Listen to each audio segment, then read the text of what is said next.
Desa, kembali lagi di channel Desa Berbagi. Di video kali ini kita akan membahas tentang lanjutan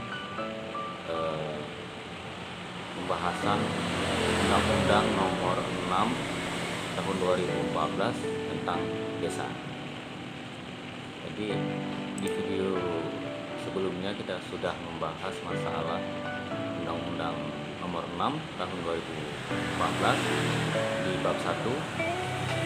Di video kali ini kita akan membahas lanjutannya di bab 2 tentang kedudukan dan jenis desa. Bagian 1 tentang desa. Di bagian satunya adalah kedudukan. Pasal 5, desa berkedudukan di wilayah kabupaten atau kota. Bagian kedua, jenis desa. Pasal 6, desa terdiri atas desa dan desa adat. Penyebutan desa adat sebagaimana yang dimaksud pada ayat ke-1 disesuaikan dengan penyebutan yang berlaku di daerah setempat. Kemudian di Undang-Undang Desa bab ketiga tentang pendataan desa. Pasal 7, pemerintah daerah provinsi dan pemerintah daerah kabupaten kota dapat melakukan pendataan desa. Pendataan sebagaimana yang dimaksud pada ayat 1 berdasarkan hasil evaluasi tingkat perkembangan pemerintahan desa sesuai dengan ketentuan peraturan perundang-undangan. Ayat ketiga, penataan sebagai yang dimaksud pada ayat ke-1 bertujuan mewujudkan efektivitas penyelenggaraan pemerintah desa, mempercepat peningkatan kesejahteraan masyarakat desa, mempercepat peningkatan kualitas pelayanan publik, kemudian meningkatkan kualitas tata kelola pemerintahan desa, dan meningkatkan daya saing desa. Yang keempat, pendataan sebagaimana yang dimaksud pada ayat ke-1 meliputi pembentukan, penghapusan, penggabungan, perubahan status, dan penetapan desa. Pasal 8, pembentukan desa sebagaimana dimaksud dalam pasal 7 ayat 4 huruf A merupakan tindakan mengadakan desa baru di luar desa yang ada. Yang kedua, pembentukan desa sebagai dimaksud pada ayat ke-1 ditetapkan dengan peraturan daerah kabupaten kota dan mempertimbangkan prakarsa masyarakat desa, asal-usul, adat istiadat, kondisi sosial budaya masyarakat desa, serta kemampuan dan potensi desa. Pembentukan desa sebagaimana dimaksud pada ayat ke-1 harus memenuhi syarat. Yang pertama, batas usia desa induk paling sedikit 5 tahun terhitung sejak pembentukan. Jumlah penduduk yaitu wilayah Jawa paling sedikit 6.000 jiwa atau 1.200 kepala keluarga. Wilayah Bali paling sedikit 5.000 jiwa atau 1.000 kepala keluarga. Wilayah Sumatera paling sedikit 4.000 jiwa atau 800 kepala keluarga. Wilayah Nusa Tenggara Barat paling sedikit 2.500 jiwa atau 500 kepala keluarga. Di Sulawesi Tengah, Sulawesi Barat, Sulawesi Tenggara, Gorontalo, dan Kalimantan Selatan paling sedikit 2.000 jiwa atau 400 kepala keluarga. Wilayah Kalimantan Timur, Kalimantan Barat, Kalimantan Tengah, dan Kalimantan Utara paling sedikit 1.500 jiwa atau 300 kepala keluarga.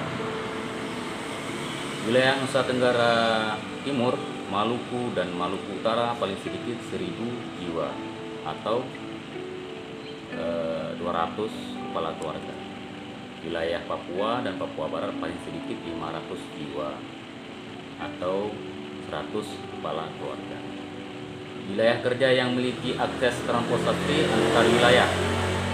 Kemudian yang ketiga, sosial budaya yang dapat menciptakan kerukunan hidup masyarakat sesuai dengan adat istiadat desa, memiliki potensi yang memiliki sumber daya alam, sumber daya manusia, dan sumber daya ekonomi pendukung.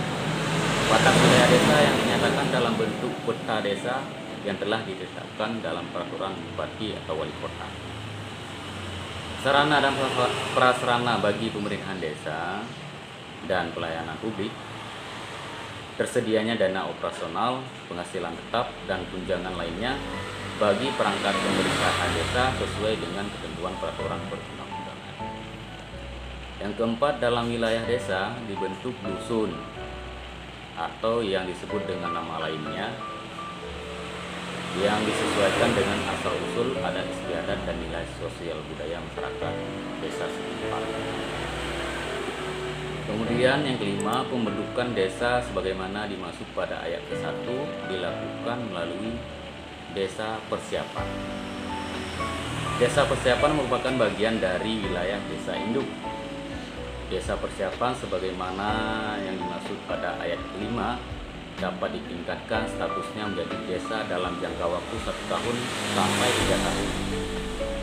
Peningkatan status sebagaimana yang dimaksud pada ayat ke-1 dilaksanakan berdasarkan hasil evaluasi. Yang ke-9, pasal 9, desa dapat dihapus karena bencana alam dan atau kepentingan program nasional yang strategis. Pasal ke-10, 2 desa atau lebih yang berbatasan dapat digabungkan menjadi desa baru berdasarkan kesepakatan desa yang bersangkutan dengan memperhatikan persyaratan yang ditentukan dalam undang-undang ini. Pasal 11, desa dapat berubah status menjadi kelurahan berdasarkan prakarsa pemerintah desa dan badan permusyawaratan desa melalui musyawarah desa dengan memperhatikan saran dan pendapat masyarakat desa. Kedua, seluruh barang milik desa dan sumber pendapatan desa yang berubah menjadi kelurahan sebagaimana dimaksud pada ayat 1 menjadi kekayaan atau aset pemerintah daerah kabupaten kota yang digunakan untuk meningkatkan kesejahteraan masyarakat di kelurahan tersebut dan pendanaan kelurahan dibebankan pada anggaran pendapatan belanja daerah kabupaten kota. Pasal 12, 1. Pemerintah daerah kabupaten kota dapat mengubah status kelurahan menjadi desa berdasarkan prakarsa masyarakat dan memenuhi persyaratan yang ditentukan sesuai dengan ketentuan peraturan perundang-undangan.